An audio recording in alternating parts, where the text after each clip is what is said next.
जी जी, मैं इंशाल्लाह यार कल बिश्केक आ रहा हूँ। कल की फ्लाइट है शाम की, तो इंशाल्लाह परसों पहुंच जाएंगे खैरियत से। तो स्टार्ट करते हैं जी। आज का जो हमारा नेक्स्ट टॉपिक है आपका, जो अप्लाइड पैथोलॉजी हमने स्टार्ट की है, एनआर स्टेप 1 का जो सिलेबस है उसके अकॉर्डिंग हमारा जो नेक्स्ट टॉपिक है उसमें हमने जो है ना वो सेल इंजरी को यहाँ पे जो है ना वो स्टार्ट करना है।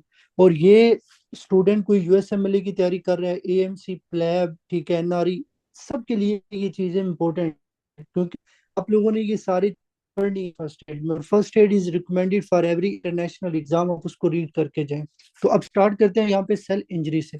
अच्छा, अब सेल इंजरी को डायरेक्टली पढ़ने से पहले थोड़ा सा मैं पीछे वाला रिवाइज करना चाहूंगा कि हमने पीछे ये चीज डिस्कस की थी कि हमारी बॉडी के अंदर जब भी किसी सेल के ऊपर, लेट्स सपोज कि आपके पास एक सेल है, जब मैं इस सेल के ऊपर स्ट्रेस डालूंगा ना, तो स्ट्रेस डालने की वजह से क्या होगा, आपका ये जो सेल है ये इस स्ट्रेस को कह लो कि कैसे फेस करेगा, ठीक है। ये सेल इस स्ट्रेस को फेस करने के लिए कुछ चेंजेस अपने अंदर लेके आएगा, ठीक है। उन चेंजेस को हमने क्या बोला था, जो फर्स्ट हमारा लेक्चर था, उन चेंजेस को हमने बोला था कि वो चेंजेस होती हैं ग्रोथ अडेप्टेशन। फॉर एग्जांपल हो सकता है जब आपने सेल के ऊपर स्ट्रेस डाली है तो सेल का साइज बड़ा हो जाए।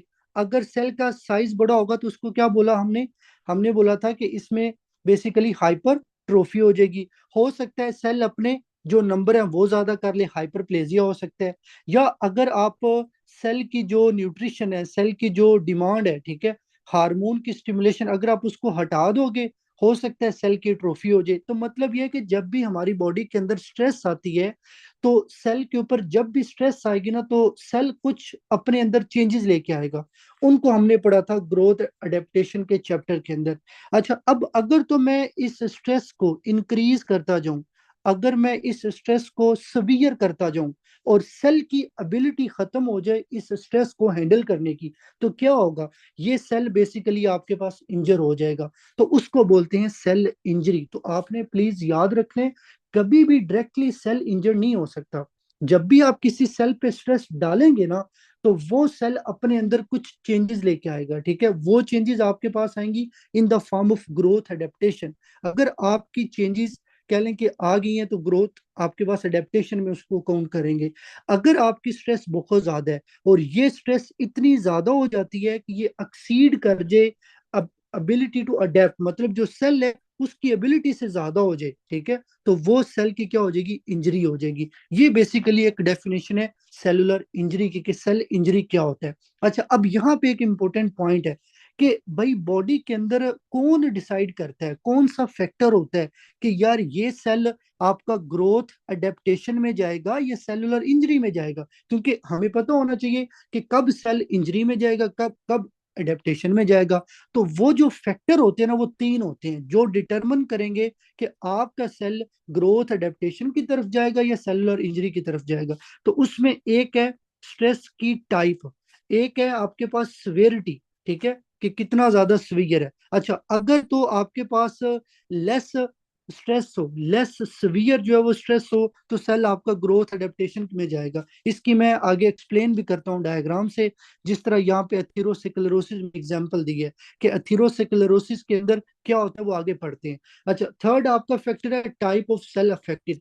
मतलब ये तीन फैक्टर्स हैं जो डिटरमिन करेंगे कि भाई आपका जो सेल है वो ग्रोथ एडेप्टेशन में जाएगा या सेलुलर इंजरी में जाएगा। अब हम यहाँ पे ना दो पॉइंट्स को डिस्कस करेंगे। सबसे पहला पॉइंट है कि ये जो सिवेरिटी होती है ये कैसे डिटरमिन करती है। अब आप लोगों ने ध्यान से इसको समझना है। ये मेरे पास रीनल आर्टरी है, ठीक है, और ये आपकी किडनी है, जो आर्टरी किडनी की तरफ ब्लड लेके जा रही है, इट इज रीनल आर्टरी। अब लेट सपोज एक बंदा है, उसकी रीनल आर्टरी के अंदर अथीरोस्क्लेरोटिक प्लाक है। अब आप लोगों ने मुझे बताना है कि जो अथीरोस्क्लेरोसिस है वो अक्यूट बीमारी है या क्रोनिक डिजीज है। जो अथीरोस्क्लेरोसिस होती है, इट इज अक्यूट डिजीज और क्रोनिक डिजीज। तो ये जो अथीरोस्क्लेरोसिस होता है, ये जो अथीरो आपके पास स्क्लेरोसिस होगा, इट इज क्रोनिक डिजीज। इसमें क्या होता है, हमारी आर्टरीज के अंदर कोलेस्ट्रोल प्लाक बनते हैं, आहिस्ता आहिस्ता आहिस्ता आहिस्ता कोलेस्ट्रोल प्लाक बनते जाते हैं। तो अब देखो, अगर इस रीनल आर्टरी के अंदर अथीरोस्क्लेरोसिस की वजह से क्या बन जाए, कोलेस्ट्रोल प्लाक बन जाए, तो आप मुझे ये बताएं कि इस किडनी की तरफ ब्लड ज्यादा जाएगा या कम जाएगा। इस किडनी की तरफ ब्लड ज्यादा जाएगा या कम जाएगा। जब आपकी रीनल आर्टरी में प्लाक बनेगा तो आपका ब्लड फ्लो क्या हो जाएगा, डिक्रीज होगा। जब आपका ब्लड डिक्रीज होगा तो रीनल आर्टरी का क्या हो जाएगा, आपके पास एक तरह से, अब आप लोगों ने मुझे बताना है कि रीनल आर्टरी के अंदर जो है वो साइज बढ़ेगा या किडनी का साइज कम हो जाएगा। तो भाई अगर किडनी की तरफ ब्लड फ्लो कम होगा तो डेफिनेटली जो किडनी है उसकी न्यूट्रिशन, उसकी डिमांड पूरी नहीं होगी, तो ये किडनी का जो है वो साइज आपके पास कम हो सकता है। ठीक है, हो सकता है इस किडनी की एट्रोफी हो जाए। ये आपने पॉइंट याद रखना है, ये आपको पता होना चाहिए। ये एक एग्जाम्पल है कि अगर आपके पास सिवियरिटी लेस सीवियर है तो उसमें ग्रोथ एडेप्टेशन वाली चेंज आएगी, जिसके एक एग्जांपल मैंने एथेरोस्क्लेरोसिस दी। अच्छा, अब बात करते हैं, ये भी रीनल आर्टरी है, ठीक है, और ये किडनी है। लेकिन अब क्या है, अब एथेरोस्क्लेरोसिस नहीं है बंदे को, बंदे की रीनल आर्टरी के अंदर कहीं से थ्रम्बस टूट के आ गया, जिसको आप एम्बुलस बोलेंगे। तो अगर यहाँ पे एम्बुलस प्लाक है, अब देखो ना, जो एम्बुलस है वो एक अक्यूट बीमारी है, थ्रम्बस कहीं पे पड़ा है, उससे टूट के एम्बुलस बन सकता है। तो एम्बुलस एक आपके पास अक्यूट डिजीज है, ठीक है, आप अगर इसकी डेफिनेशन देखें तो अगर थ्रम्बस हो या आपका एम्बुलस, थ्रम्बस से ही हमेशा एम्बुलस बनता है। तो अगर यहाँ पे एम्बुलस आ जाएगा टूट के, तो ये क्या करेगा, किडनी की तरफ ब्लड फ्लो कम कर देगा। लेकिन ये जो आपके पास कह लो कि डैमेज है ना, इसमें मोर सीवियर डैमेज होगा। क्यों? क्योंकि ये अक्यूट है। अक्यूट में आपकी किडनी के पास इतना टाइम ही नहीं था कि वो अपने अंदर जो है ना वो ग्रोथ एडेप्टेशन लेके आए, आपने उसको इतना टाइम ही नहीं दिया। तो उसमें क्या होगा, इन्फेक्शन या आपकी किडनी की इंजरी हो जाएगी। तो ये इंपॉर्टेंट पॉइंट आपने याद रखना है कि अगर सिवियरिटी ज्यादा होगी तो डैमेज ज्यादा होगा, ठीक है, अगर सिवियरिटी कम होगी तो डैमेज कम होगा, उसकी वजह से ग्रोथ अडेप्टेशन हो सकती है। अच्छा, सेकंड फैक्टर है टाइप ऑफ सेल। अब इसकी भी एक इंपॉर्टेंट एग्जांपल है, मेरे पास दो सेल्स हैं, एक न्यूरॉन है और एक स्केलेटन मसल के सेल है। अब दोनों के अंदर जब इस्कीमिया होगा, सबसे ज्यादा पहले डैमेज कौन होगा, जल्दी से मुझे बताएं। न्यूरॉन एक साइड पे है, स्केलेटन मसल एक साइड पे है, सबसे ज्यादा डैमेज किसका होगा, न्यूरॉन का होगा या स्केलेटन मसल का होगा? आपके न्यूरॉन्स का होगा। जो न्यूरॉन्स हैं वो ज्यादा अफेक्टेड होते हैं। तो इसीलिए जो टाइप ऑफ सेल होते हैं ना, वो भी डिटरमिन करता है कि सेल इंजरी होगी या नहीं होगी। तो अगर वो न्यूरॉन है तो वो इंजर्ड हो जाएगा, अगर स्केलेटन मसल है तो स्केलेटन मसल लेस अफेक्टेड होते हैं। तो ये आपने इसके अंदर जो है ना वो चीज याद रखनी। अभी तक मैंने जो भी पढ़ाया है मैं उसको ओवरव्यू दे देता हूँ। सबसे पहले हमने पढ़ा सेल इंजरी क्या है। सेल इंजरी की डेफिनेशन मैंने क्या बताई, कि जब आप किसी सेल के ऊपर स्ट्रेस रखोगे, वो स्ट्रेस सेल की एबिलिटी से एक्सीड कर जाए तो सेल इंजरी की तरफ चला जाएगा। अच्छा, फिर हमने पढ़ा कि भाई कौन से फैक्टर्स हैं जो बताएंगे कि ये सेल इंजरी में जाएगा, ग्रोथ एडेप्टेशन में जाएगा। हमने पढ़ा तीन फैक्टर्स हैं, स्ट्रेस की टाइप है, सिवियरिटी की टाइप है, और टाइप ऑफ सेल अफेक्टेड है, ठीक है। और फिर आगे मैंने आपको एग्जांपल बताई है, वो आप लोगों ने अच्छे से देखना है। तो ये फर्स्ट स्लाइड सबको क्लियर है? साथ साथ आप लोगों ने काइंडली बताते जाने। फर्स्ट स्लाइड सब लोगों को क्लियर है? अच्छा जी, उसके बाद हम चलते हैं नेक्स्ट स्लाइड पे, ठीक है। नेक्स्ट स्लाइड के अंदर यहाँ पे मैंने लिखा हुआ है कि सेलुलर इंजरी कौन कौन कराता है, what are the causes of cellular injury. तो अगर इन्फ्लेमेशन हो, ये सेलुलर इंजरी करवा सकता है। न्यूट्रिशनल डेफिशिएंसी है, ये सेलुलर इंजरी करवा सकती है। हाइपोक्सिया है, हाइपोक्सिया ये भी सेलुलर इंजरी करवा सकता है। अगर ट्रोमा है तो ये भी इंजरी करवा सकता है। जेनेटिक म्यूटेशन ये भी इंजरी करवा सकता है। हमारे लिए इन सब एग्जाम्पल्स में से सबसे ज्यादा इंपॉर्टेंट जो आपके एग्जाम के लिए ना, वो हाइपोक्सिया आता है। हमने इसको डिटेल से पढ़ना है, ठीक है, कि ये कैसे सेलुलर इंजरी कराते हैं। अच्छा जी, सबसे पहले हम पढ़ेंगे हाइपोक्सिया की डेफिनेशन क्या है। ठीक ठीक है, यहाँ पे हाइपोक्सिया की डेफिनेशन देखेंगे। तो ये मेरे पास ब्लड वेसल है और ये आपका टिश्यू है, ठीक है। जब भी हमारी बॉडी के अंदर ऑक्सीजन की डिलीवरी कम होती है टिश्यू की तरफ, ठीक है, जब टिश्यू की तरफ ऑक्सीजन डिलीवरी कम होगी, दिस इज कॉल्ड हाइपोक्सिया। तो हाइपोक्सिया क्या होता है, लो ऑक्सीजन डिलीवरी टू टिश्यू, ये आपने याद रखना है। अच्छा, अब यहाँ पे एक और इंपॉर्टेंट पॉइंट है, भाई अगर ऑक्सीजन नहीं जाएगी तो सेल कैसे इंजर्ड होगा, क्योंकि ये भी समझना हमें चाहिए कि अगर टिश्यू की तरफ ऑक्सीजन नहीं जाती तो इंजर्ड कैसे हो सकता है। तो देखो, हमारे जो टिश्यूज होते हैं इनको काम करने के लिए क्या चाहिए, एटीपी चाहिए। एटीपी कहाँ से आता है, एटीपी आता है ऑक्सीजन से। ऑक्सीजन से कैसे आते हैं, आप लोगों ने पढ़ा हुआ है कि माइटोकॉन्ड्रिया के अंदर बेसिकली इलेक्ट्रॉन ट्रांसपोर्ट होती है। जो इलेक्ट्रॉन ट्रांसपोर्ट चेन है उसका ऑक्सीजन पार्ट होता है। अगर आप ऑक्सीजन दोगे, ऑक्सीडेटिव फास्फोरिलेशन होगी तो आपकी एटीपी बनेगी। तो अब देखो, आपने हाइपोक्सिया में क्या किया, ऑक्सीजन डिलीवरी को कम कर दिया। तो वो टिश्यू जो आपके डिपेंडेंट होते हैं ऑक्सीजन पे, क्योंकि ऑक्सीजन एक इलेक्ट्रॉन ट्रांसपोर्ट चेन का पार्ट होता है, इससे एटीपी बनती है। तो जब ऑक्सीजन कम होगी, ऑक्सीडेटिव फास्फोरिलेशन नहीं होगी, आपकी एटीपी नहीं बनेगी, और एटीपी नहीं बनेगी तो भाई आपके सेल इंजर हो जाएंगे। ठीक है, वो आगे हम पढ़ेंगे, ठीक है, कि कैसे कैसे जो है ना वो ये इंजरी चलेगी। तो ये आपने याद रखना है। अच्छा, अब बात करते हैं कि हाइपोक्सिया किन काजेज में होता है। भाई कौन कौन सी ऐसी काजेज हैं जिसमें आपको हाइपोक्सिया हो सकता है, आपके टिश्यू की तरफ ऑक्सीजन कम हो सकती है। सबसे इंपॉर्टेंट अस्कीमिया काज है, सेकंड हाइपोक्सीमिया काज है, थर्ड है कि अगर ऑक्सीजन कैरिंग कैपेसिटी आपके ब्लड में कम हो जाए। और हर टाइप को मैं यहाँ पे एक्सप्लेन करूंगा फुल डिटेल के साथ आप लोगों को, लेकिन यहाँ पे एटलीस्ट पहले आपको ये काजेज पता होनी चाहिए कि भाई कौन कौन सी ऐसी काजेज हैं जिनमें हमारे टिश्यू की तरफ ब्लड ऑक्सीजन नहीं जाती। ठीक है, तो वो आपका होगा हाइपोक्सिया। लेकिन उसकी काजेज क्या है, स्कीमिया, हाइपोक्सीमिया और डिक्रीज ऑक्सीजन कैरिंग कैपेसिटी। अच्छा जी, अब हम बात करते हैं यहाँ पे अस्कीमिया की, कि अस्कीमिया कैसे हाइपोक्सिया करवाता है। अब आप लोगों ने थोड़ा सा ना, ये जो अभी टॉपिक स्टार्ट हो रहा है ये बहुत कंफ्यूजन, बहुत बच्चों को इसमें कंफ्यूजन भी होती है, लेकिन आप लोगों से रिक्वेस्ट है कि इसको ध्यान से समझना। सबसे पहले अस्कीमिया की डेफिनेशन क्या है। अस्कीमिया की डेफिनेशन ये है कि जब भी आपका ब्लड फ्लो डिक्रीज होता है किसी ऑर्गन में से, उसको हम अस्कीमिया बोलते हैं। अब इसको थोड़ा डायग्राम से समझ हैं। ये मेरे पास एक टिश्यू है, या कोई भी ऑर्गन कह लें या टिश्यू कह लें, ठीक है। इस टिश्यू की तरफ ये आपके पास आर्टरी जा रही है ए, और ये इसकी निकल रही है वेन, वेन, ठीक है, इसको वी से वेन मैंने बोला हुआ है। अच्छा, अब देखो आप लोगों ने ध्यान से समझना, हमने यहाँ पे ये पढ़ना है कि अस्कीमिया कैसे हाइपोक्सिया करवाता है। ये हमारा मेन जो है ना वो कंसर्न है, कि अस्कीमिया कैसे हाइपोक्सिया करवाएगा। अब आप लोगों ने मुझे बताना है, पहले मेरा आप लोगों से ये क्वेश्चन है कि जो अस्कीमिया है वो क्या सिर्फ आर्टरी अक्लूजन की वजह से होता है, या वेन अक्लूजन की वजह से भी हो सकता है। मतलब दोनों के मसले की वजह से भी हो सकता है, या सिर्फ आर्टरी के मसले की वजह से होगा। पहला मेरा आप लोगों से ये क्वेश्चन है कि जो अस्कीमिया है वो आपके पास जो टिश्यू है उसका हाइपोक्सिया तो बाद में देखते हैं, लेकिन सिंपल पहले मुझे ये क्लियर है कि जो अस्कीमिया होता है वो आर्टीरियल ओक्लूजन या वेनस ओक्लूजन दोनों से हो सकता है, या सिर्फ आर्टीरियल ओक्लूजन से होगा। तो आप लोगों ने क्या याद रखना है, दोनों से होगा।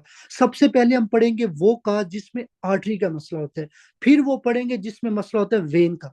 तो अथीरोस्क्लेरोसिस किसकी बीमारी है, ये आर्टरीज की बीमारी है। इसमें क्या होता है, अथीरोस्क्लेरोसिस के अंदर कोलेस्ट्रॉल प्लाक्स बन जाते हैं, ठीक है। तो जब कोलेस्ट्रॉल प्लाक बनेगा, लेट्स सपोज यहाँ पे कोलेस्ट्रॉल प्लाक बन गया, तो आपकी आर्टरी या टिश्यू की तरफ जाने वाला ब्लड क्या हो जाएगा, कम हो जाएगा, ठीक है। उससे क्या होगा, फिर इस टिश्यू का बेसिकली इस्कीमिया हो जाएगा, इस टिश्यू को हाइपोक्सिया होगा। ये आपने याद रखने। वेनस जो ऑब्स्ट्रक्शन है वो कैसे करवा सकती है। सबसे पहले हम पढ़ते हैं कि वेनस ऑब्स्ट्रक्शन होती कब है। तो आपने एक बीमारी पढ़ी होगी, बड क्यारी सिंड्रोम। बड क्यारी सिंड्रोम एक ऐसी बीमारी है जिसमें आपकी हेपेटिक वेन्स के अंदर क्या हो जाती है, थ्रम्बोसिस हो जाती है। तो अब देखो अगर यहाँ पे थ्रम्बस बन जाए, तो मुझे ये बताओ कि क्या आपका ब्लड आगे जाएगा, ये जो वीनस ब्लड है क्या ये आगे जाएगा। यहाँ पे ऑब्स्ट्रक्शन हो जाएगी तो वीनस ब्लड आगे नहीं जाएगा। जब आपका वीनस ब्लड आगे नहीं जाएगा तो भाई आप इस वीनस ब्लड को अगर आगे नहीं भेजोगे तो इसकी ऑक्सीजनेशन नहीं होगी, आपके टिश्यू को ऑक्सीजन नहीं मिलेगी। क्योंकि देखो अगर यहाँ पे वीनस ब्लड है, ये वीनस ब्लड डीऑक्सीजनेटेड है, तो डीऑक्सीजनेटेड ब्लड आपके टिश्यू को नहीं चाहिए, आपके टिश्यू को ऑक्सीजनेटेड ब्लड चाहिए। आप इसको बाहर निकालो और इसको शिफ्ट करो हार्ट की तरफ, वहां से ऑक्सीजनेटेड ब्लड है, लेकिन यहाँ पे तो ऑब्स्ट्रक्शन होगी है। जब ऑब्स्ट्रक्शन होगी तो ये आगे नहीं जाएगा। इस तरह से जो वीनस ऑब्स्ट्रक्शन है बर्ड क्यारी सिंड्रोम में वो इन्फेक्शन या स्कीमिया करवाएगी, ये आपने याद रखना है। ये सेकंड काज है। थर्ड काज है शोक। बहुत ही सिंपल एक चीज है कि अगर एक बंदे को शोक हो जाए, ठीक है, उसका बिल्कुल कह लो कि बीपी ड्रॉप कर जाए, तो डेफिनेटली बीपी ड्रॉप कर गया तो ब्लड फ्लो भी ड्रॉप कर जाएगा ऑर्गन की तरफ, तो वो अस्कीमिया की एग्जांपल आती है। तो जल्दी से बताएं मुझे शाबाश, ये अस्कीमिया क्लियर है सब लोगों को। इसमें जो मैंने तीन आपको एग्जांपल्स दी हैं, ठीक है, अथीरोस्क्लेरोसिस, बर्ड कैरी और शोक, जल्दी से बताएं शाबाश, ये क्लियर है सब लोगों को, गुड। अच्छा जी, अब बात करते हैं हाइपोक्सीमिया की। अच्छा, सबसे पहले what is a difference between hypoxia and hypoxaemia. देखो ये आपका टिश्यू है और ये आपका ब्लड है, ठीक है, this is the blood, blood vessel कह लें, ठीक है।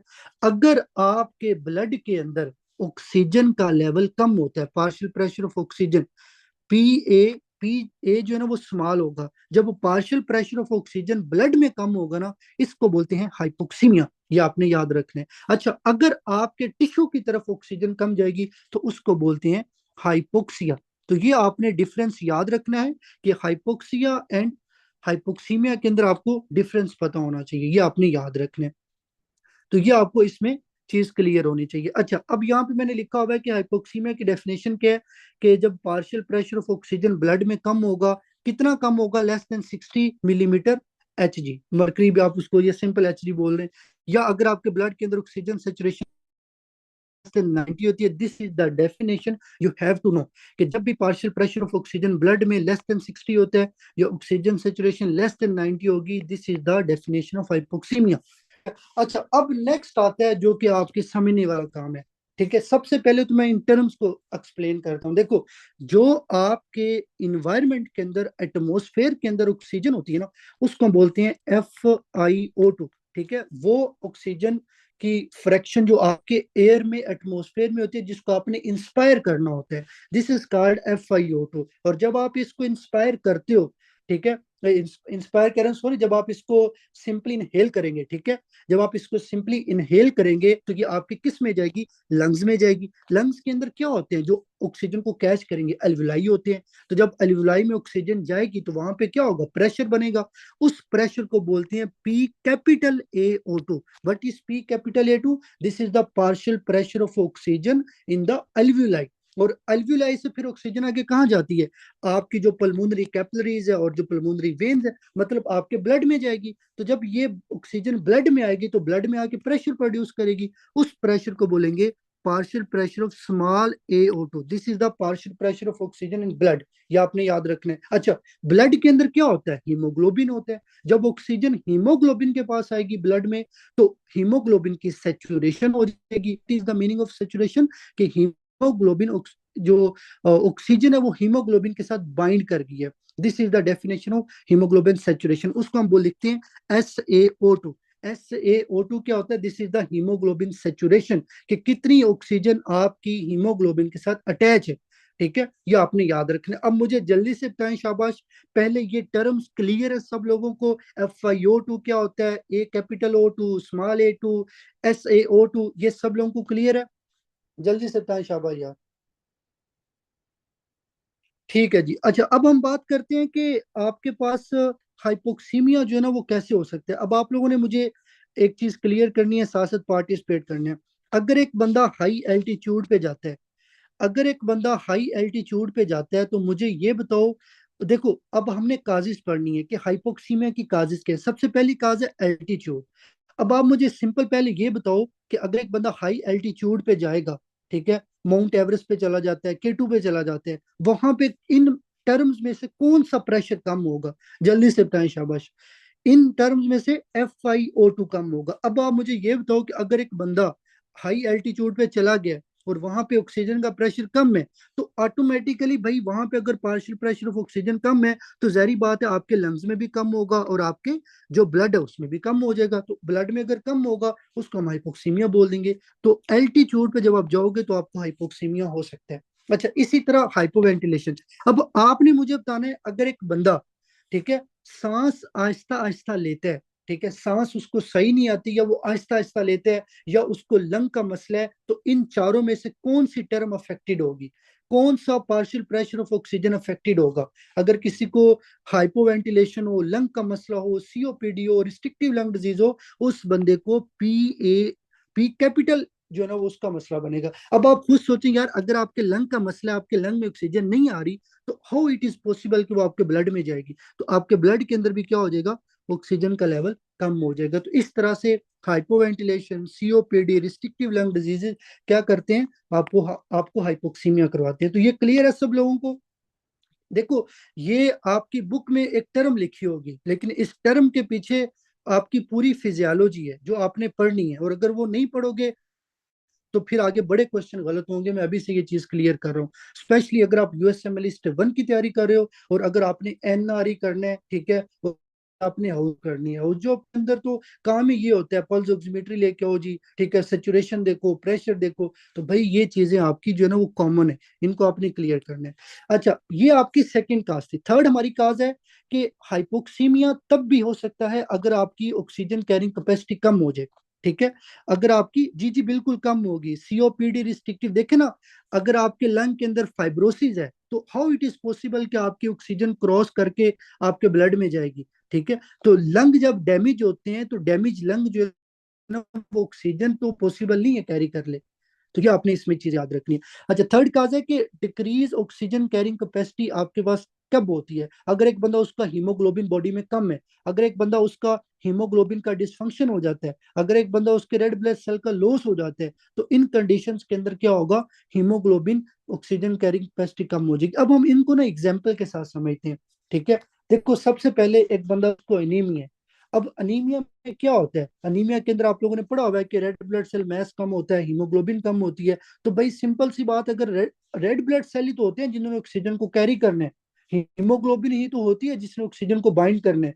तो अगर आरबीसी मैस कम होगा, हीमोग्लोबिन कम होगा, तो ऑक्सीजन जो कैरी वाले कह लें कि मालिक्यूल होंगे वो कम होंगे, तो आपको इसमें हाइपोक्सीमिया हो जाएगा, ये आपने याद रखना है। और हाइपोक्सीमिया से डेफिनेटली फिर आगे आपको हाइपोक्सिया भी हो सकता है, क्योंकि आपके जो टिश्यू है उसको ऑक्सीजन ही नहीं मिल रही। ऑक्सीजन कैसे मिलेगी अगर आपका आरबीसी नहीं है, हीमोग्लोबिन कम है। तो अब इसमें आपका जो पी स्मॉल या टू वो भी नॉर्मल रहेगा, और सेचुरेशन ऑफ ऑक्सीजन वो भी नॉर्मल रहेगी। अब ये आपका एमसीक्यूज है कि जब एक बंदे को अनीमिया होता है तो उसका जो partial pressure of small O two है और SaO2 है, ये नॉर्मल होंगे या डिक्रीज होंगे या ज्यादा होंगे, तो ये नॉर्मल रहेंगे, ये आपने याद रखना है। अच्छा, उसके बाद है कार्बन मोनोऑक्साइड पॉइजनिंग। अब ये भी बहुत इंपॉर्टेंट है। कार्बन मोनोऑक्साइड पॉइजनिंग कब हो सकती है, अगर एक बंदा, फॉर एग्जांपल अगर आप बहुत ज्यादा गैस हीटर यूज कर रहे हैं, या आप फायर है कहीं से, फायर का जो स्मोक है उससे भी आपको CO पॉइजनिंग हो सकती है। अच्छा, ये जो कार्बन मोनोऑक्साइड है ना, ये आपकी हीमोग्लोबिन के साथ बाइंड ज्यादा करती है। फॉर एग्जाम्पल ये हीमोग्लोबिन है, लेफ्ट साइड पे ऑक्सीजन है और राइट साइड पे कार्बन मोनोऑक्साइड है। दोनों में से ज्यादा कौन अटैक करेगा हीमोग्लोबिन के साथ, कार्बन मोनोऑक्साइड। कार्बन मोनोऑक्साइड की हीमोग्लोबिन के साथ बाइंड करने की एफिनिटी ज्यादा होती है एज कंपेयर टू ऑक्सीजन। अब आपने मुझे बताना है, देखो, अब सारी की सारी स्टोरी आपके ऊपर डिपेंड करती है। लेट्स सपोज ये आपका ब्लड है, आपके ब्लड के अंदर ऑक्सीजन आ गई है, और आपके ब्लड के अंदर कार्बन मोनोऑक्साइड भी पड़ी हुई है, सॉरी CO कार्बन मोनोऑक्साइड भी पड़ा हुआ है। आपके ब्लड के अंदर जब ऑक्सीजन आई तो इसने partial pressure of oxygen produce कर दी है। अब ये ऑक्सीजन हीमोग्लोबिन के साथ जाके बाइंड नहीं कर रही। तो मुझे ये बताएं कि अगर ऑक्सीजन हीमोग्लोबिन के साथ जाके बाइंड नहीं करेगी, तो जो सेचुरेशन थी वो ज्यादा होगी या कम होगी, वो आपकी क्या हो जाएगी, वो बेसिकली ड्रॉप कर जाएगी। अब नीचे मैंने ये डायग्राम आप लोगों के लिए बनाई है, देखें, ये हीमोग्लोबिन का मॉलिक्यूल है।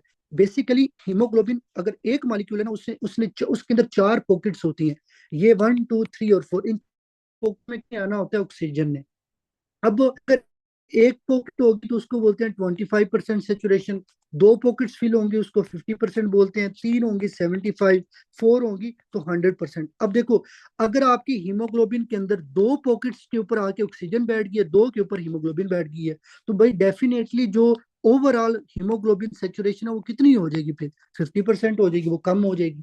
तो this is how carbon monoxide poisoning can lead to decrease haemoglobin saturation. इसका पार्शियल प्रेशर ऑफ ऑक्सीजन पे कोई इफेक्ट नहीं है। क्यों? क्योंकि कार्बन मोनोऑक्साइड का इफेक्ट हीमोग्लोबिन के ऊपर है। आपके ब्लड के अंदर जो ऑक्सीजन पड़ी है उसको ये कुछ भी नहीं खाएगा। तो अगर ऑक्सीजन ब्लड में आ रही है तो it will produce it's pressure. तो ब्लड के अंदर पार्शियल प्रेशर ऑफ ऑक्सीजन फिर क्या रहेगा, नॉर्मल रहेगा। ये आपने याद रखना है। तो यहां तक क्लियर है सब लोगों को? जल्दी से बताएं यार, शाबाश। ये क्लियर है सब लोगों को? जल्दी से बताएं, शाबाश। अभी तक जो भी आप लोगों को पीछे पढ़ाया ये क्लियर है भाई? किसी बच्चे को कोई प्रॉब्लम तो नहीं है?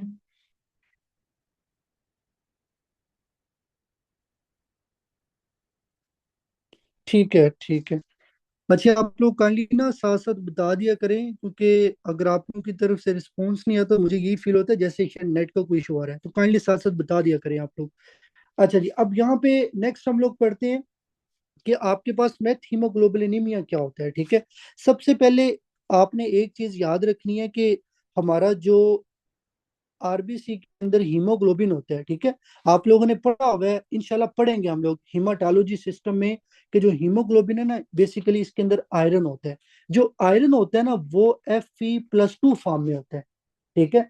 अब अगर आप इसको Fe2 को कन्वर्ट कर दो Fe+3 के अंदर, इसको क्या बोलते हैं? इसको बोलते हैं मेथ हीमोग्लोबिलिनीमिया। तो मेथ हीमोग्लोबिलिनीमिया क्या है?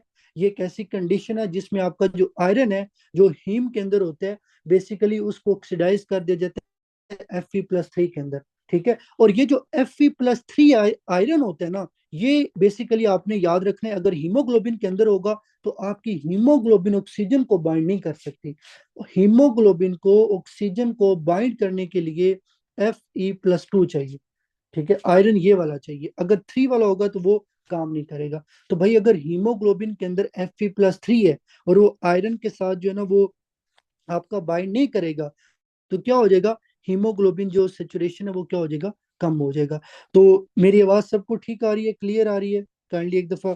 ठीक है, आवाज आ रही है, ओके हो गया। तो ये आपने याद रखना है कि जो आपके पास मेथ हीमोग्लोबिलिनीमिया है, इसमें क्या होता है कि आपका जो आयरन है Fe+2 है, ये Fe+3 में चला जाता है। और ये जो Fe+3 होता है ना, ये बेसिकली आप सिंपल याद रखें कि इसमें हीमोग्लोबिन ऑक्सीजन को बाइंड नहीं कर सकता, हीमोग्लोबिन सेचुरेशन कम हो जाएगी। अब वो कौन कौन सी काजेज हैं जिनमें बेसिकली आपके जो हीमोग्लोबिन है उसके अंदर जो आयरन है वो +2 से +3 में चला जाता है? उसमें एक सल्फर ड्रग आती है, सल्फर ड्रग्स आपके पास ये करवा सकती हैं, और नाइट्रेट ड्रग्स है। ठीक है, नाइट्रेट ड्रग्स और सल्फर ड्रग्स ये बेसिकली मेथ हीमोग्लोबिलिनीमिया करवा सकती है, ये आपने याद रखने। तो ये बेसिकली आपने यहाँ तक जो है ना वो कंसेप्ट याद रखने। अच्छा, अब हम देखो हम कब से ये पढ़ रहे हैं कि हमारा मेन टॉपिक तो सेल इंजरी था। ठीक है, ये हमारा मेन टॉपिक था जिसके अंदर हमने पढ़ा है कि जो हाइपोक्सिया है वो सेल इंजरी करवा सकते हैं। वो कैसे करवा सकते हैं आपको मैंने सारी स्टोरी बता दी कि हाइपोक्सिया होगा तो ऑक्सीडेटिव फास्फोरिलेशन नहीं होगी, एटीपी नहीं बनेगी, एटीपी नहीं बनेगी तो सेल की इंजरी होगी। अब सेल की इंजरी कैसे होगी वो हम पढ़ते हैं।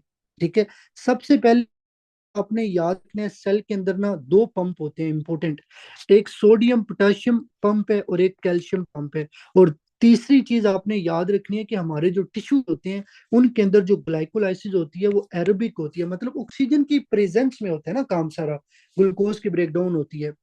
अच्छा, अब पहले थोड़ा बेसिक समझते हैं। बेसिक क्या है? ये आपका एक सेल है, हमारी बॉडी के अंदर जो हर एक सेल है ना उसकी मेम्ब्रेन के ऊपर एक पंप पड़ा हुआ है जिसको बोलते हैं सोडियम पोटाशियम पंप। इस पंप का काम क्या होता है? सोडियम को अंदर से पकड़ के बाहर भेजना और बाहर से पोटाशियम को पकड़ के अंदर भेजना। अब ये जो पंप है ना ये बड़ा अजीब है, इसकी रिक्वायरमेंट ये होती है कि अगर आपने मेरे से काम लेना है ना, आपको मुझे एटीपी देनी है। मसला ये है कि हमारे पास तो हाइपोक्सी है, एटीपी बन नहीं रही। एटीपी नहीं बनेगी तो ये पंप क्या करेगा? ये छोड़ देगा काम करना। जब ये पंप काम करना छोड़ेगा तो क्या होगा? सोडियम पोटाशियम पंप फेल हो जाएगा। जब सोडियम पोटाशियम पंप फेल होगा तो अंदर क्या इकट्ठा हो जाएगा? सोडियम। और सोडियम क्या करेगा फिर? पानी को अपनी तरफ खींचेगा। ठीक है, तो सोडियम अंदर ज्यादा होगा, पानी अंदर ज्यादा जाएगा, तो सेल की क्या हो जाएगी? स्वेलिंग हो जाएगी, और आहिस्ता आहिस्ता सेल हो सकता है इंजर हो जाए। ये आपने याद रखना है। अच्छा, एक तो ये काम है। दूसरा काम क्या है कि बेसिकली हमारा ये हमारी बॉडी के अंदर जो सेल होते हैं ना उनकी मेम्ब्रेन के ऊपर एक कैल्शियम भी पड़ा होता है। इस कैल्शियम पंप का काम होता है साइटोप्लाज्म में से कैल्शियम को पकड़ के बाहर भेजना। क्योंकि जो कैल्शियम होती है ना, अगर ये आपके साइटोप्लाज्म में ज्यादा रहेगी ना तो आपके साइटोप्लाज्म के अंदर ये डिफेंजाइम्स को एक्टिव कर सकती है जो आपके सेल को डैमेज कर सकते हैं। लेकिन मसला ये है कि इस पंप को भी एटीपी चाहिए। अब एटीपी तो हमारे पास नहीं है। जब एटीपी नहीं होगी तो ये पंप भी काम नहीं करेगा, कैल्शियम अंदर इकट्ठा हो जाएगा। जब कैल्शियम आपका अंदर इकट्ठा होगा तो ये आपके साइटोप्लाज्मिक या साइटोसोलिक एंजाइम्स को एक्टिवेट कर देगा, उससे फिर सेल की इंजरी हो सकती है। थर्ड चीज आप लोगों ने पढ़ा हुआ है, हाइपोक्सिया के अंदर बंदे को लैक्टिक एसिडोसिस होती है। कैसी होती है? बेसिकली हाइपोक्सिया की वजह से आपकी एरोबिक ग्लाइकोलाइसिस खत्म हो जाती है। मतलब ये क्योंकि ये ग्लाइकोलाइसिस ऑक्सीजन की मदद में होनी है, ऑक्सीजन की प्रेजेंस में होनी है। ऑक्सीजन तो है नहीं तो ग्लाइकोलाइसिस नहीं होगी, आपकी बॉडी में फिर लैक्टिक एसिड बनेगा, जो पायरुवेट होगा उससे फिर लैक्टिक एसिड बनेगा और बंदे को लैक्टिक एसिडोसिस होगी। ये आपने याद रखना है। तो ये पॉइंट आपको पता होना चाहिए। अच्छा, ये आप लोगों ने अब चीज पढ़ ली। अब हम बात करते हैं कि जो सेल की इंजरी होती है ना वो दो तरह की होती है, एक रिवर्सिबल होती है और एक इरिवर्सिबल होती है। अब हमने दोनों में पहले डिफरेंस पढ़ना है। देखो मैंने आपको पीछे बताया कि जो हाइपोक्सिया है वो सेल की इंजरी करवा सकता है। अगर मैं हाइपोक्सिया को खत्म कर दूं तो मतलब सेल की इंजरी रिवर्स हो सकती है, सेल अपनी नॉर्मल पोजीशन में जा सकता है। इस तरह की इंजरी को बोलते हैं रिवर्सिबल इंजरी। अगर मैं हाइपोक्सिया को लंबा लेके चलता रहूं तो मेरे सेल की जो इंजरी है वो क्या हो जाएगी, इरिवर्सिबल हो जाएगी। और जब इरिवर्सिबल होते हैं ना, फिर आप इसको ठीक नहीं कर सकते। ये आपने एक चीज याद रखनी है। अच्छा, अब आपके लिए इंपॉर्टेंट ये है कि आपको पता होना चाहिए रिवर्सिबल इंजरी में क्या फाइंडिंग्स मिलती हैं और इरिवर्सिबल इंजरी में क्या फाइंडिंग्स मिलती हैं। तो सबसे पहले मैंने यहाँ पे लिखा हुआ है कि जब रिवर्सिबल इंजरी होती है तो सेल की स्वेलिंग होती है। अब आप लोग मुझे बताओ सेल की स्वेलिंग क्यों होगी। सारी स्टोरी मैंने पीछे आपको समझा दी है। तो जस्ट मुझे एक पॉइंट बता दें कि सेल की स्वेलिंग क्यों होगी, रिवर्सिबल इंजरी में सेल की स्वेलिंग क्यों होगी। सेल की स्वेलिंग इसलिए होगी, आपका सोडियम पोटेशियम जो पंप है वो काम नहीं कर रहा, सोडियम अंदर ही पड़ा हुआ है, तो वो सोडियम वाटर को खींचेगा, उससे पानी अंदर आएगा, सेल स्वेलिंग हो जाएगी। दूसरा देखो, हमारे सेल्स के ऊपर ना, ये आपका सेल है, हमारे सेल्स के ऊपर इस तरह से फिंगर लाइक प्रोजेक्शन होते हैं जिनको माइक्रोविलाई बोलते हैं। ये माइक्रोविलाई आपकी एब्जॉर्प्शन में हेल्प करते हैं, आपकी किडनी के अंदर ये बेसिकली हेल्प करते हैं। तो अब अगर आपके सेल की स्वेलिंग हो जाएगी, जब आपके सेल की स्वेलिंग होगी ना, तो ये जो स्वेलिंग्स हैं माइक्रोविलाई हैं, ये डिस्टोर्टेड हो जाएंगी, ये खत्म हो जाएंगे, माइक्रोविलाई का लॉस हो जाएगा। ये आपने याद रखना है। और दूसरी बात है कि आपके जो सेल की मेम्ब्रेन है उसकी ब्लैबिंग होगी। अब वो क्यों होगी ये भी इंपॉर्टेंट है। देखिए, हमारे सेल के अंदर ना प्रोटीन्स होती हैं जो सेल के साइज और शेप को मेंटेन रखती हैं, उनको बोलते हैं साइटोस्केलेटन प्रोटीन। ये साइटोस्केलेटन प्रोटीन्स है, ये सेल के साइज और मेम्ब्रेन को मेंटेन रखती हैं। लेकिन जब सेलुलर स्वेलिंग होगी तो साइटोस्केलेटन प्रोटीन का डैमेज होगा, सेल मेम्ब्रेन मेंटेन नहीं रहेगी, तो सेल मेम्ब्रेन के अंदर इस तरह से स्वेलिंग्स बनेंगी, इसको बोलते हैं ब्लैबिंग। ये आपने याद रखना है। तो जो वाटर सेल के अंदर आएगा तो सेल साइटोस्केलेटन प्रोटीन डैमेज होगी, सेल मेम्ब्रेन के ऊपर इस तरह से स्वेलिंग बन जाएंगी जिसको मेम्ब्रेन ब्लैबिंग बोलते हैं। फिर इसी तरह आपके सेल के अंदर रफ एंडोप्लाज्मिक रेटिकुलम होते हैं, उनकी भी स्वेलिंग हो जाएगी। और जब रफ एंडोप्लाज्मिक रेटिकुलम की स्वेलिंग होगी तो रफ एंडोप्लाज्मिक रेटिकुलम काम नहीं करेगा, और रफ एंडोप्लाज्मिक रेटिकुलम का काम होता है प्रोटीन बनाना, तो आपके सेल में तो प्रोटीन नहीं बनेगी। तो रिवर्सिबल इंजरी के अंदर एटलीस्ट प्लीज ये याद रखने, सेल स्वेलिंग होती है, माइक्रोविलाई का लॉस होता है, मेम्ब्रेन ब्लैबिंग होती है, रफ एंडोप्लाज्मिक रेटिकुलम की स्वेलिंग होती है, प्रोटीन सिंथेसिस कम होती है। ये आपने याद रखने। फिर उसके बाद नेक्स्ट आता है इरिवर्सिबल इंजरी। अब हमने ना इसको ऊपर वाले से डिफरेंशिएट करना है। अगर हमें डिफरेंशिएशन आ गई, मतलब है कि हमारा टॉपिक क्लियर है। अच्छा, अब इरिवर्सिबल इंजरी को कैसे डिफरेंशिएट करते हैं रिवर्सिबल इंजरी से, उसके लिए हमने यहाँ पे कुछ चीजें पढ़नी है। सबसे पहले आप लोगों ने याद रखना है कि लेट्स सपोज ये आपका सेल है, ठीक है, और ये आपके सेल की क्या प्लाज्मा मेम्ब्रेन है, ठीक है। तो आपके सेल के अंदर जो मेम्ब्रेन होगी उसका क्या होगा, डैमेज। कैसे डैमेज होगा, क्योंकि इंजरी इरिवर्सिबल, मतलब आपका जो हाइपोक्सिया वो चला आ रहा है, जब हाइपोक्सिया चला आएगा एटीपी नहीं बनेगी, सेल स्वेलिंग बढ़ती जाएगी, एक टाइम आएगा जब सेल पूरा पानी से भर जाएगा ना, तो आपका सेल अंदर से रप्चर हो जाएगा। जब सेल रप्चर होगा तो it's mean cell membrane damage होगी है। अब मसला ये है कि जब सेल मेम्ब्रेन डैमेज होती है, सेल के अंदर तो बड़े टॉक्सिक एंजाइम्स होते हैं, ठीक है। तो जब आपके सेल मेम्ब्रेन का डैमेज होगा तो इंट्रासेलुलर एंजाइम्स लीक होकर आपके ब्लड में आ जाएंगे। आप लोगों ने एक चीज सुनी होगी, जब किसी बंदे को एमआई होता है, एमआई क्या है, बेसिकली ये सेल की रिवर्सिबल इंजरी है। तो एमआई जब किसी बंदे को होता है, हम उसके ब्लड में एंजाइम क्यों देखते हैं, सीके एंजाइम देखो, ट्रोपोनिन देखो, वो इसलिए तो देखते हैं कि अगर इसके मायोसाइट्स की इंजरी हुई है तो प्लाज्मा मेम्ब्रेन की इंजरी होगी, तो अंदर वाले जो एंजाइम्स हैं वो बाहर आ जाएंगे। इसीलिए फिर एमआई के बंदे के अंदर जो है ना वो आपका ये एंजाइम लेवल भी बढ़ा होता है। तो ये बात लिखी हुई है कि मेम्ब्रेन डैमेज होगा, मतलब प्लाज्मा मेम्ब्रेन डैमेज है, इंट्रासेलुलर एंजाइम्स लीक होंगे, ब्लड में आएंगे, जिसकी एग्जांपल एमआई है। अच्छा, सेकंड है, देखो आपके सेल के बाहर कैल्शियम ज्यादा होता है। ये नॉर्मल चीज मैं आपको बता रहा हूँ कि आपके सेल के बाहर कैल्शियम ज्यादा होता है। जब आपके प्लाज्मा मेम्ब्रेन का डैमेज होगा, जब प्लाज्मा मेम्ब्रेन का डैमेज होगा तो आपका कैल्शियम बाहर पड़ा हुआ सेल के अंदर चला जाएगा। जब ये सेल के अंदर जाएगा तो इंट्रासेलुलर कैल्शियम ज्यादा होगा, और मैंने थोड़ी देर पहले आपको बताया था कि जब इंट्रासेलुलर कैल्शियम ज्यादा होता है ना, तो ये एंजाइम्स को एक्टिवेट कर देते हैं, जिससे सेल की डेथ हो सकती है, सेल का डैमेज हो सकता है। ये आपने याद रखना है, कैल्शियम इन्फ्लक्स होगा।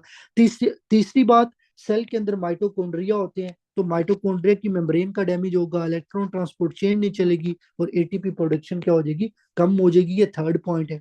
और उसके बाद मैंने आगे यहाँ पे लिखा भी हुआ है, देखिए ये आपका क्या है, बेसिकली सेल है, ठीक है, और सेल के अंदर ये माइटोकॉन्ड्रिया है। माइटोकॉन्ड्रिया के अंदर आप लोगों ने पढ़ा हुआ है कि साइटोक्रोम सी होता है। साइटोक्रोम सी ये एक एंजाइम है जो आपके एपोप्टोसिस को एक्टिवेट करता है, आगे हम पढ़ेंगे। तो साइटोक्रोम सी बेसिकली जब आपके माइटोकॉन्ड्रिया का डैमेज होगा, साइटोक्रोम सी निकल के साइटोप्लाज्म में आ जाएगा। साइटोप्लाज्म के अंदर आके ये सेल की डेथ करवा सकता है, एपोप्टोसिस करवा सकता है। ये आपने याद रखना है। और थर्ड आती है लाइजोसोमल मेम्ब्रेन। लाइजोसोम क्या होते हैं? ये भी एंजाइम्स हैं। For example this is the lysosome, इसके अंदर एंजाइम्स है। अब देखो, अगर आपके लाइसोसोम की मेम्ब्रेन का डैमेज होता है तो क्या होगा? अंदर वाले एंजाइम साइटोप्लाज्म में आ जाएंगे। तो साइटोसोल के अंदर जब ये एंजाइम आएंगे तो अगेन ये डैमेज करवा सकते हैं, ठीक है। तो साइटोसोलिक डैमेज होगा। तो आपने तीन बातें याद रखनी है, चार, कि इरिवर्सिबल इंजरी में plasma membrane, mitochondrial membrane, lysosomal membrane का डैमेज होता है, ठीक है, कैल्शियम इन्फ्लक्स होता है। ये चार चीजें याद रखें। और एंड रिजल्ट क्या होता है सेल इंजरी का? मतलब अगर आपका सेल इंजर्ड हो गया ना, उसका एंड रिजल्ट होता है सेल डेथ, ठीक है। मतलब सेल की क्या हो जाएगी? डेथ हो जाएगी। और सेल की जो डेथ होती है ना, वो दो तरीकों से होती है, ठीक है, वो आगे हम पढ़ेंगे। तो नेक्स्ट हमारा जो टॉपिक है उसमें हमने यहाँ पे कंप्लीट करना है सेल डेथ को, ठीक है। तो यहाँ पे जस्ट एक मिनट जरा।